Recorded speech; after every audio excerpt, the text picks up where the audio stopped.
نحمده ونصلي على رسوله الكريم اما بعد فاعوذ بالله من الشيطان الرجيم رب اشرح لي صدري ويسر لي امري واحلل عقدة من لساني يفقهوا قولي رب يسر ولا تعسر وتمم بالخير اللهم صل على محمد وعلى آل محمد كما صليت على إبراهيم وعلى آل إبراهيم إنك حميد مجيد اللهم بارك على محمد وعلى آل محمد كما باركت على إبراهيم وعلى آل إبراهيم إنك حميد مجيد قال الله تبارك وتعالى في القرآن المجيد بعد أعوذ بالله من الشيطان الرجيم سورۃ عنکبوت آیت 45 میں اللہ سبحانہ تعالیٰ فرماتے ہیں اتل ما اوحی الیک من الکتاب واقم الصلاۃ ان الصلاۃ تنہی عن الفحشاء والمنکر ولذکر اللہ اکبر واللہ یعلم ما تصنعون واتل ما اوحی الیک اور تلاوت کر کے سنائیے اس چیز کی جو آپ کی طرف وحی کیا گیا. یعنی اللہ تعالیٰ اپنے نبی کو فرماتے ہیں کہ جو قرآن، جو اللہ کا پیغام، وحی کا جو خوبصورت پیغام آپ کو کتاب میں سے دیا گیا، آپ اس کی تلاوت کریں. اور کیا کہا؟ وَأَقِمِ الصَّلَاةَ اور نماز قائم کریں. دو باتیں. تیسری بات اس آیت میں کیا ہے؟ إِنَّ الصَّلَاةَ تَنْهَا عَنِ الْفَحْشَاءِ وَالْمُنْكَرِ بے شک نماز بے حیائی اور منکر سے روکتی ہے. چوتھی بات وَلَذِكْرُ اللَّهِ أَكْبَرُ اور اللہ کا ذکر سب سے بڑا ہے. اور پانچویں بات واللہ یعلم ما تصنعون اور اللہ خوب جانتا ہے جو تم کرتے ہو. اس ایک آیت میں 5 احکامات ہیں. آج ہم انشاءاللہ ان 5 کو تھوڑا تھوڑا دیکھیں گے اور اپنے عمل کو چیک کریں گے کہ ہم سب اس آیت کی روشنی میں کیا اپنی نمازوں اور نمازوں کے جو ہماری طبیعت پہ اثرات ہوتے ہیں یا نماز کا ایک بیرونی اثر ہوتا ہے اس کو اپنے اندر محسوس کرتے ہیں. تو پہلی بات ہم نے دیکھی کہ وَاتْلُ مَا أُوحِيَ إِلَيْكَ مِنَ الْكِتَابِ. اللہ تعالیٰ نبی صلی اللہ علیہ وسلم کو فرماتے ہیں کہ جو قرآن آپ پہ نازل کیا گیا ہے آپ لوگوں کو ایسے ہی نہ دے دے. ذرا سا غور سے سنیے گا. نبی صلی اللہ علیہ وسلم پر وحی اترتی اور آپ اس کی پرچیاں بانٹتے، لکھتے اور اس کو سارے مکہ میں بانٹ دیتے، جس کو ہمارے ہاں کہتے ہیں نسخہ، وظیفے. آج کل ہمارے کیا کہتے ہیں؟ کچھ لکھ دو، وظیفہ لکھ دو، کوئی بات ہے جو وہ کر لے. ہم نہیں، وَاتْلُ مَا پڑھو. کیوں؟ اتلو ما اوحیا. کیا ہے اتلو ما اوحیا؟ تلاوت کرو. تلا یتلو تلون کہتے ہیں پیچھا کرنا. یہ جو ہم تلاوت کرتے ہیں نا، ہمارے ہاں تو تلاوت خوبصورت آواز سے پڑھنے کو کہتے ہیں نا. اصل میں اگر ڈکشنری سے آپ کھول کے دیکھیں تو تلاوت سے مراد کیا ہوتا ہے؟ الفاظ معنی کا پیچھا کریں. آپ جو پڑھ رہے ہیں آپ اس کے پیچھے پیچھے غور بھی کرتے جائیں. چلیے اس جملے پہ غور کرتے ہوئے ہم پہلے تو خود سے پوچھتے ہیں کہ کیا ہم قرآن پڑھتے ہوئے اس کے معنی پہ غور کر رہے ہوتے ہیں؟ ہمیں تو قرآن سمجھ ہی نہیں آتا. تو جب قرآن میں اور آپ پڑھیں تو ہمیں اس کے معنی پہ غور کرنا چاہیے. اسی طرح تلاوت میں لفظ یعنی جو ہمارا علم ہے نا اس کا پیچھا ہمارا عمل کریں. یعنی قرآن کی تلاوت ہمارے عمل میں ڈھلے. لوگوں کو ہمیں دیکھ کر پتہ چلے کہ یہ قرآن پڑھنے والے لوگ ہیں. ہمارے قول اور فعل میں کوئی تضاد نہ ہو. اب ان ساری ڈیفینیشنز پہ اگر ہم لے کر دیکھیں تو قرآن کی تلاوت کا حق کیا ہے کہ ہم اس کو پڑھتے وقت پورے شعور سے اسی طرح کیئرفل ہو جیسے اس وقت آپ میری بات سن رہے ہیں. دیکھیے اس وقت میں بول رہی ہوں، آپ میں سے کوئی خود بولے، کسی دوسرے سے بات کرے، آپ کا فون بج جائے جو چاہ رہا ہے کہ مجھے سنو تو اچھا نہیں لگے گا نا. اور میں بول رہی ہوں تو آپ میں سے بھی کوئی بولنا شروع کر دے تو اچھا نہیں لگے گا نا. کیوں؟ کیونکہ یہ برا لگتا ہے، غیر مہذب بات ہے. تو اب آپ دیکھیے کہ میں بھی انسان، آپ بھی انسان، ہم دونوں ایک جیسے، ہمیں برا لگتا ہے. قرآن کیا ہے؟ بل ہوا کلام اللہ، یہ اللہ کا کلام ہے. کسی نے بہت اچھی بات کی کہ جب تم قرآن پڑھتے ہو تو اللہ تعالیٰ تم سے باتیں کرتا ہے، اور جب تم نماز پڑھتے ہو تو تم اللہ سے باتیں کرتے ہو. ایاک نعبد و ایاک نستعین کیا ہے؟ اللہ تعالیٰ کے ساتھ خود کلامیاں ہے نا. تو کیا پتہ چلا کہ جب اللہ کا کلام ہمارے ساتھ جاری تھا تو ہم بیچ میں دوسروں سے باتیں شروع ہو گئے. قرآن کی تلاوت کے دوران دل ڈرا ہونا چاہیے، خشیت ہونی چاہیے۔ نبی صلی اللہ علیہ وسلم پر جب وحی کا نزول ہوتا تھا نا تو آپ بعض دفعہ تھر تھر کانپنے لگتے تھے، بوجھل ہو جاتے تھے۔ آپ اپنی اونٹنی سے نیچے اتر آتے تھے، کیونکہ ایک صحابیہ کہتی ہیں کہ آپ کے اوپر وحی کی کیفیت شروع ہوئی اور آپ کی اونٹنی بوجھ کی وجہ سے اس کی ٹانگیں لڑکھڑانے لگی، جیسے کمزور سی ٹیبل پہ آپ کو بھاری چیز رکھ دیں تو وہ جھولنے لگتی ہے۔ اللہ تعالیٰ خود فرماتے ہیں وَلَوْ أَنزَلْنَا هَٰذَا الْقُرْآنَ عَلَىٰ جَبَلٍ لَّرَأَيْتَهُ خَاشِعًا مُّتَصَدِّعًا مِّن خَشْيَةِ اللَّهِ، کہ اگر اس قرآن کو ہم کسی پہاڑ پہ نازل کرتے تو وہ اللہ کی خشیت سے، خوف سے کانپنے لگتا اور تھرانے لگتا۔ کیا ہم قرآن پڑھتے وقت تھراتے ہیں؟ اور قرآن پڑھتے وقت کیا کیفیت ہوتی ہے؟ رونے کی کیفیت ہے، یہ بھی قرآن میں موجود ہے۔ 7ویں پارے کی پہلی آیت، وَإِذَا سَمِعُوا مَا أُنزِلَ إِلَى الرَّسُولِ، اور جب وہ سنتے ہیں وہ کلام جو رسول پہ نازل ہوا، ترا تم دیکھتے ہو، کیا دیکھتے ہو؟ کہ ان کی آنکھیں آنسوں سے روتی ہیں۔ حبشہ اور نجاشی سے آئے ہوئے کچھ لوگوں کی طرف ان آیتوں میں اشارہ ہے۔ قرآن کا ایک چھینٹا ان کے دل پہ پڑا، آنکھوں سے آنسو نکل گئے۔ اللہ تعالیٰ کہتے ہیں کیوں روتے ہیں وہ؟ کیونکہ مما عرفوا من الحق، حق کو پہچان گئے۔ آپ بہت عرصے کے بعد اپنے کسی پیارے کو لینے کے لیے ایئرپورٹ پہ گئے، آپ کی بچی ہے، آج سے 6 سال پہلے گئی، پھر وہاں جا کے اللہ نے اس کو 1 سال بعد بچہ دے دیا، 5 سال کا بچہ لے کر آپ کی بیٹی ایئرپورٹ پہ آ رہی ہے اور آپ بے چین ہے کہ میں دیکھوں۔ یہ سب واٹس ایپ اور یہ کچھ بھی نہیں، اور اگر ہے بھی تو اصل نقل اصل تو نہیں ہو سکتی۔ جو مل کے گلے لگنے کا مزہ ہے وہ تو ویسے نہیں ہے۔ جب آپ ایئرپورٹ پر اپنے کسی بچھڑے ہوئے کو ملتے ہیں تو کیا ہوتا ہے منہ میں؟ آنکھیں چھلک پڑتی ہیں۔ یہ ہے مما عرفوا من الحق۔ ایک سچے مومن کو قرآن کی آیتیں اپنا بچھڑا ہوا دوست، ساتھی پیارا لگتی ہے کہ یہ میرے رب کا کلام ہے۔ دیکھیے آپ سمجھیے، ہم اپنے پیاروں کے بولے ہوئے لفظ دہراتے ہیں۔ بچہ ہے نا گھر میں، نیا نیا بولنا سیکھتا ہے، شام کو گھر آتا ہے باپ، ماں کیا کہتی ہے آج یہ بولا، اس نے روٹی کا، اس نے ماما کا، اس نے چوچی کا۔ پھر جو مہمان آتے ہیں نا آپ اس کو سناتے ہیں۔ ہوتا کیا ہے کہ وہ کہتے ہیں نا کہ رانجھا رانجھا کرتی میں اپنی رانجھا ہوئی، ہم بچے ہی بن جاتے ہیں کیونکہ ہمیں بچے کے بول اچھے لگتے ہیں۔ رات کو کوئی ایک بندہ میڈیا پہ کوئی ایک جملہ بولتا ہے، صبح بچے کی زبان پہ ہوتا ہے۔ کیوں؟ کیونکہ ہم اس کی بات کو سن کر اپنا سمجھتے ہیں۔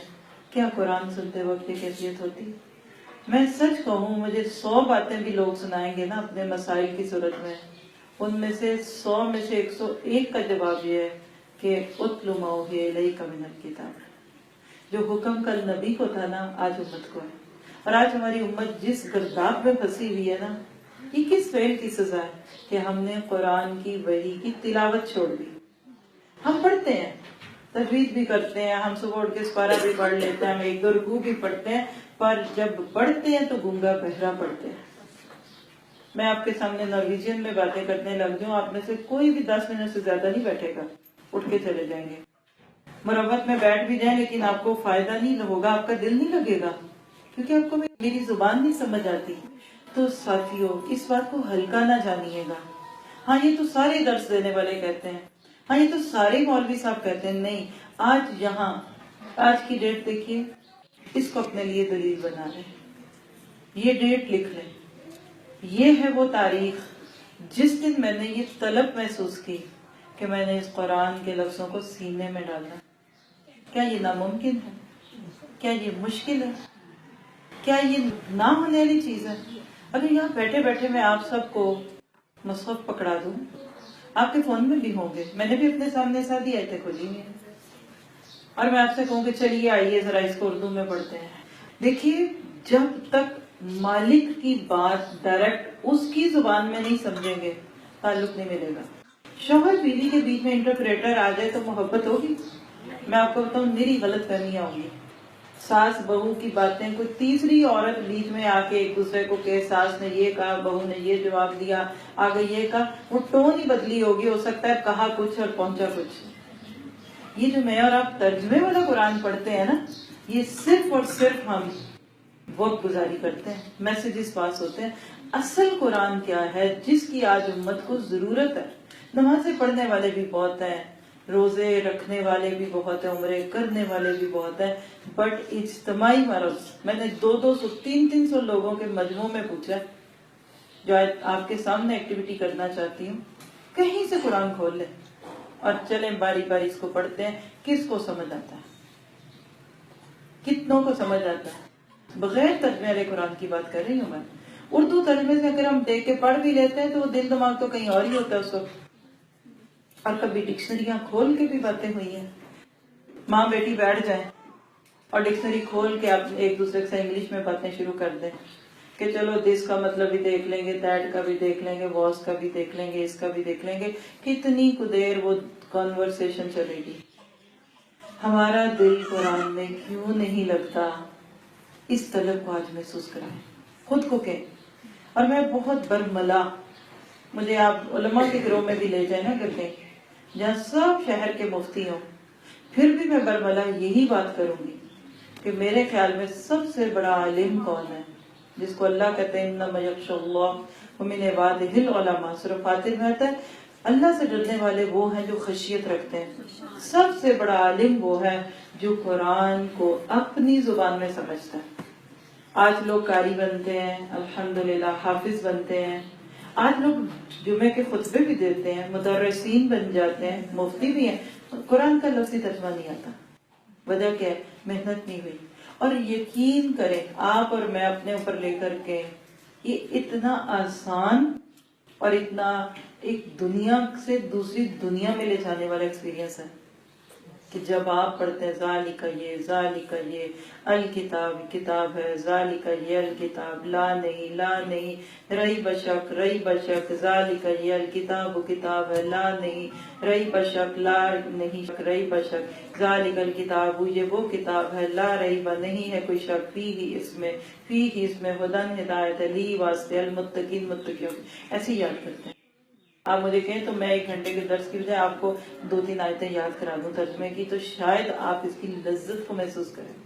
جب بندہ نیچے زمین پہ بیٹھ کر اللہ کے کلام کو اس طرح توتلا بچوں کی طرح توڑ کے پڑھ رہے ہیں نا، لا نہیں ریب فیہ شک اس میں ہدن ہدایت ہے الذین وہ جیسے بچے بولتے ہیں. اللہ کو کتنا پیارا تھا، یہ میرے لفظ بول رہے ہیں. بندہ فرشتوں دیکھو ان کے بارے میں تم کہتے تھے کہ اس کو کیوں پیدا کر رہے ہو، تو اپنی زندگی میں اس طلب کو لائیں.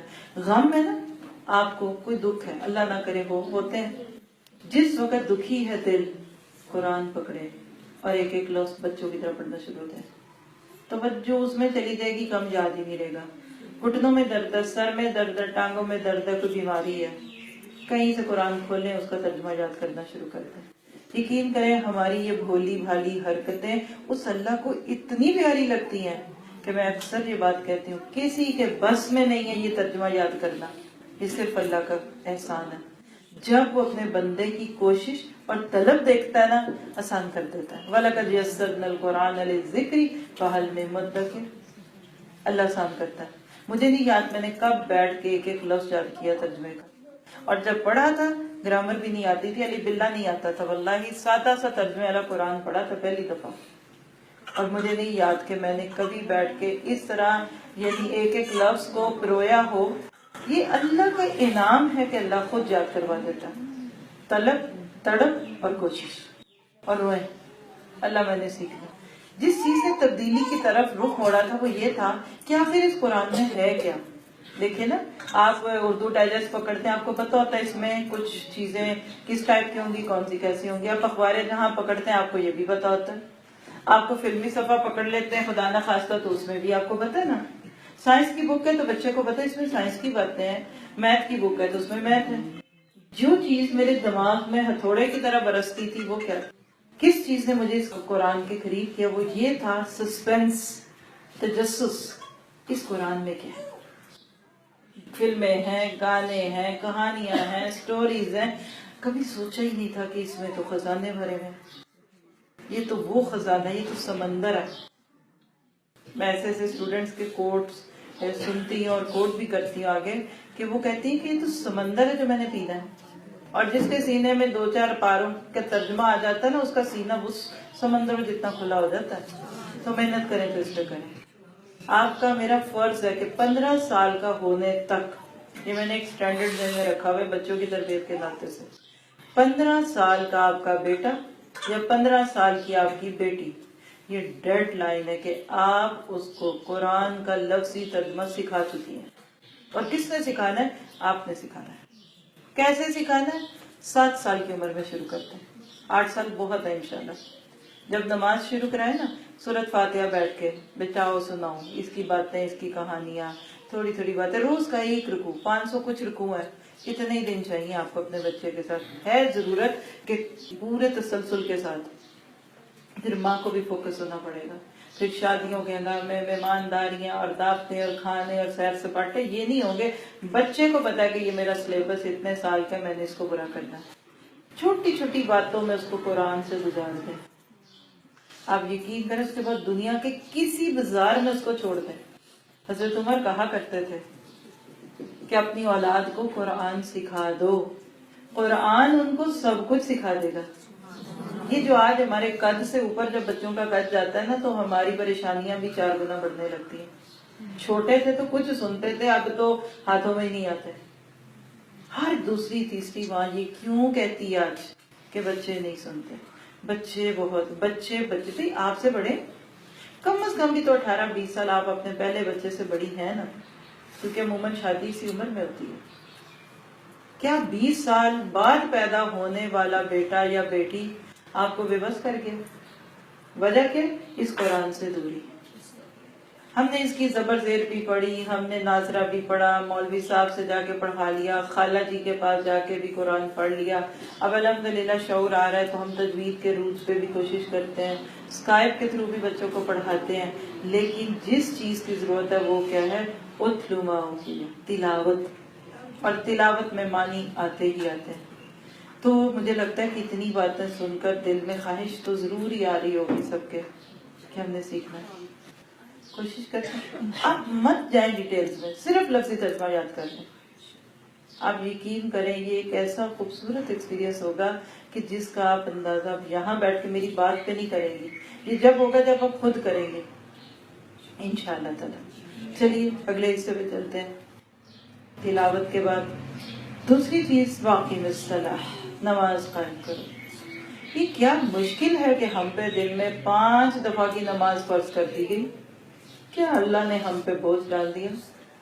کئی لوگ بولتے ہیں مولویوں کو تو اور کوئی کام ہی نہیں ہے، اور نعوذ باللہ ملا کی دوڑ مسجد تک. یہ محاورے کیوں بنے ہیں نماز کی رسپیکٹ نہیں؟ پہلے ایک جملہ یاد رکھیے گا کہ نمازیں اصل میں 50 تھی، آپ کو 5 ملی. کتنے گنا کم ہو گئے؟ 50 سے 5 رہ گئی ہیں. 45 کم ہو تو کتنے پرسنٹ ہوتی ہیں؟ 10%. اللہ نے 90% معاف کر کے صرف 10% آپ کو نمازیں دی. ایک سوال کرتے ہیں ہم اپنے آپ سے، اگر واقعی اصل کے اعتبار سے نمازیں 50 ہی ہوتی 24 گھنٹے میں، تو کتنی پڑھتے اور کیسے پڑھتے؟ تو شکر نہیں کرتے کہ صرف 5 ہے. کسی سے پوچھے نا نماز، ہاں بس 2-3 پڑھ لیتے ہیں. کوئی کہتا فجر رہ جاتی، کوئی کہتا عشاء رہ جاتی ہے. آج سے اپنے اوپر ایک جملہ چسپاں کر لیں کہ اگر 50 نمازیں ہوتی تو پھر میں کتنی پڑھتی. پھر رو دو کہ 20-25 تو پڑھ ہی لینی تھی پھر بھی جن کو پڑھنی تھی، ہے نا. تو کیا آپ جن 5 کو نہیں پڑھ سکتے؟ اللہ کا فضل دیکھیے کہ پڑھنی 5 ہے، اجر کتنا ہے؟ 50. پڑھنی 5، اجر 50. Buy 1 get 45 free. کتنی بڑی بات ہے. تو نماز کو بوجھ نہ سمجھے. یہ جو قرآن کی تلاوت زندہ ہوتی ہے نا، اتلو ما اوحی الیک من الکتاب، تو پھر اقیم الصلاۃ بہت آسان ہوتا. پھر دل کرتے کہ نا قرآن پڑھا تو اللہ کی باتیں سنی نا. جیسے فون پہ ہیلو کیا، پھر اسلام کے، پھر ادھر سے دوسرا بندہ بولنا شروع ہو گیا. اور کچھ تو آپ کو بہت ریسٹ دیتے ہیں، وہ پھر اپنے 5-10 منٹ پورے کر کے ہی پوچھتے ہیں سن رہے ہیں نا، ہے نا. اب ایک بندے کی باتیں سنتے گئے تو پھر آپ کو بھی تو دل کرتا ہے میں بولوں. تو اتلو ما اوحی الیک من الکتاب کیا تھا کہ آپ نے اللہ کی باتیں سنی، تو پھر دل میں آتا ہے نا کہ میں بھی تو کچھ کہوں. تو میں بھی کچھ کہوں کا طریقہ واقعی مسئلہ کیا مشکل ہے؟ کس کو نہیں اچھا لگتا باتیں کرنا؟ ہم خواتین کا تو مرغوب شغل ہے باتیں کرنا، بدنام بھی بہت ہیں باتیں کرنے کے ناطے سے، کرتے مرد بھی بتھیری ہیں، ہے نا؟ تو اللہ سے باتیں کریں۔ دیکھیے کس کی باتیں، آپ سچ بتائیں، ہر بندے کا ایک سٹینڈرڈ ہوتا ہے، یہ بھی یاد رکھیے گا۔ ہم ہر ایک سے ہر وقت ہر بات نہیں کر سکتے اور نہ ہر ایک کی سن سکتے ہیں۔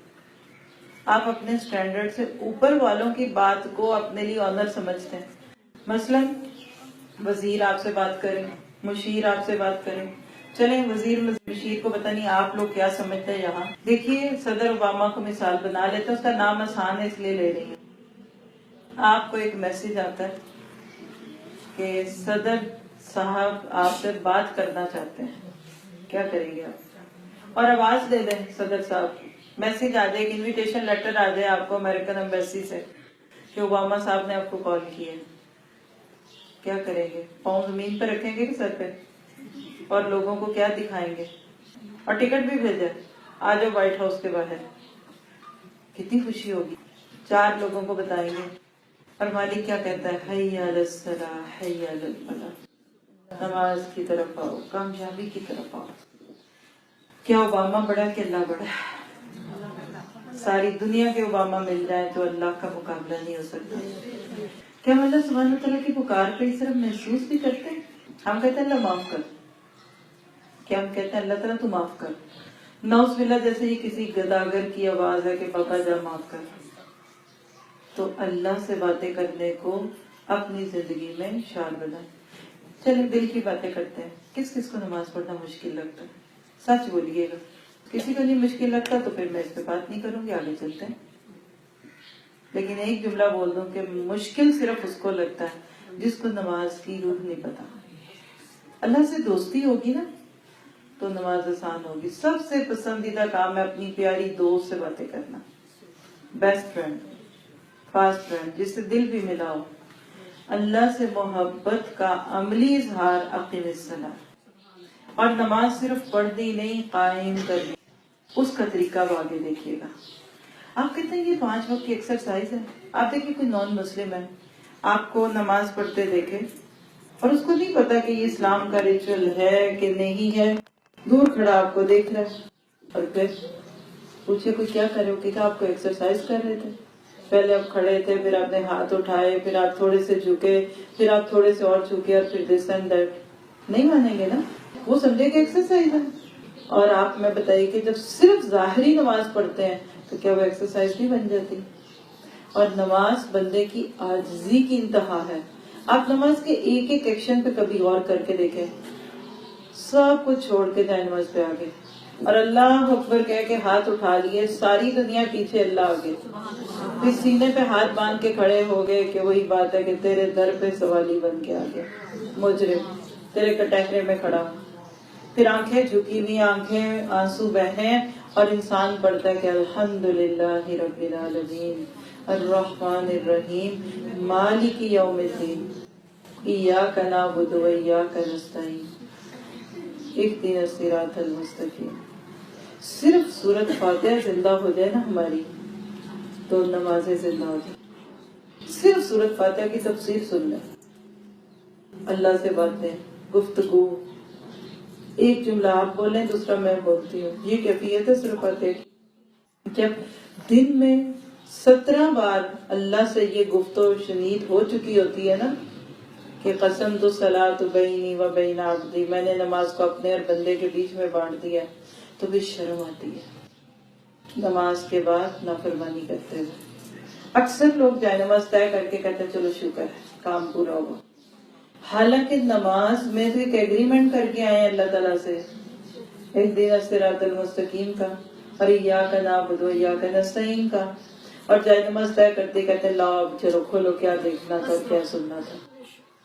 جب نماز شعور سے پڑھیں گے نا تو اس کا ایک ایفیکٹ ہے، جیسے دوا کھاتے ہیں نا تو اس کا اثر ہوتا ہے، اور وہ کیا ہے ان الصلاۃ تنہی عن الفحشاء والمنکر، بے شک نماز روکتی ہے بے حیائی اور منکر سے۔ یہ ہے اصل میں آج کا وہ ایک مین ہنٹ اندر کا۔